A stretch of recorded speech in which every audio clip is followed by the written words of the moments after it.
वाहेगुरु जी का खालसा, वाहेगुरु जी की फतेह। आज सिख कौम को एक लंबे समय के बाद इंसाफ मिला है। दिल्ली के अंदर दिल्ली का जो नरसंहार किया गया था साल 1984 के अंदर, साल 1984 के अंदर सिखों को कोकर मारा गया था। बहु बेटियों की इज्जत लूटी गई थी इसी देश के अंदर, और इसी देश के अंदर कांग्रेस की सरकार थी और उस सरकार के अंदर इंसाफ नहीं मिला था। जब तक इस देश के अंदर कांग्रेस की सरकार रही, केंद्र के अंदर कभी भी सिखों को इंसाफ नहीं मिला। भले ही ये बात सच है, जब इस देश का प्रधानमंत्री एक सिख चेहरा था और कांग्रेस की सरकार थी, फिर भी इस देश के अंदर सिखों को इंसाफ नहीं मिला।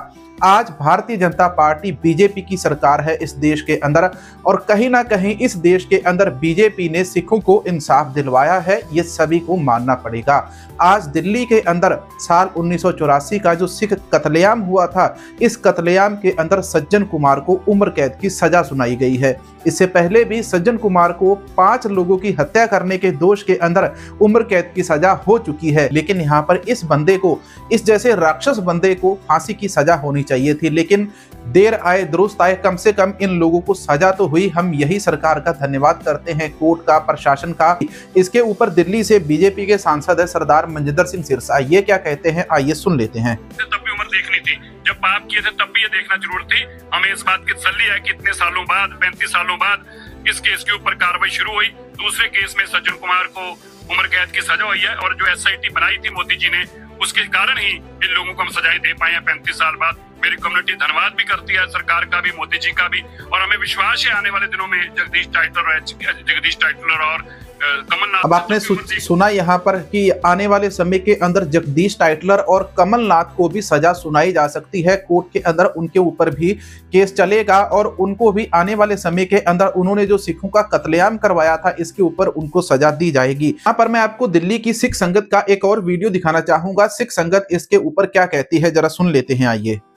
जस्टिस मिला है और उम्र कैद हो जाए, हम सरकार के पास जाएंगे और उनसे दरखास्त करेंगे कि अपील में जाएं और हायर कोर्ट से इसके लिए फांसी लेके आए। इससे कम हमें कुछ भी मंजूर नहीं है।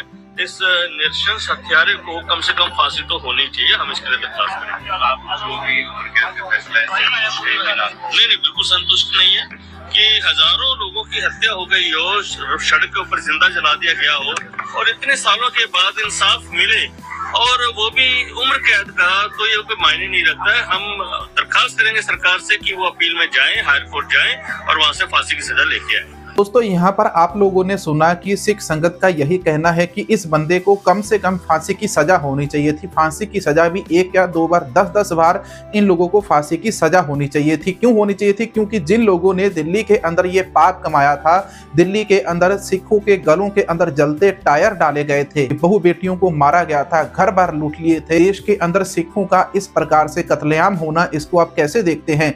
और उसका न्याय जो मिला है वो 35 से 40 सालों के बाद मिला है। जब तक देश के अंदर कांग्रेस की सरकार रही, कहीं पर भी सिखों को, केंद्र के अंदर कहीं पर भी सिखों को इंसाफ नहीं मिला था। अगर इंसाफ मिला है, अब ये बीजेपी की सरकार के अंदर आकर केंद्र के अंदर इंसाफ मिला है। इसके ऊपर आपकी क्या राय? बहुत सारे लोग कहेंगे कि आप बीजेपी की साइड लेते हो, आप बीजेपी की तरफ हो, आप बिक गए हो। ये बात बिकने वाली नहीं है, ये बात यहाँ पर हो रही है इंसाफ की।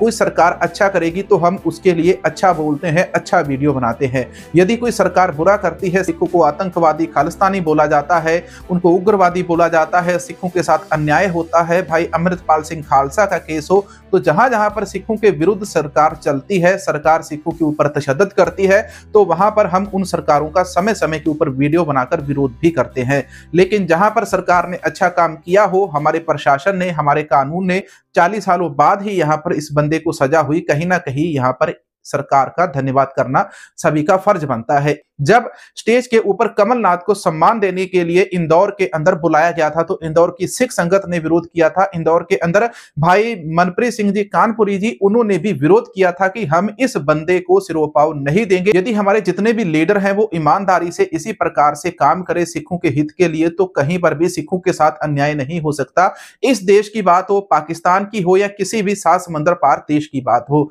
दोस्तों ये खबर, ये वीडियो जानकारी आपको कैसी मिली, कमेंट सेक्शन के अंदर जरूर बताना। मिलेंगे नए वीडियो, नई जानकारी के साथ। वाहेगुरु जी का खालसा, वाहेगुरु जी की फतेह।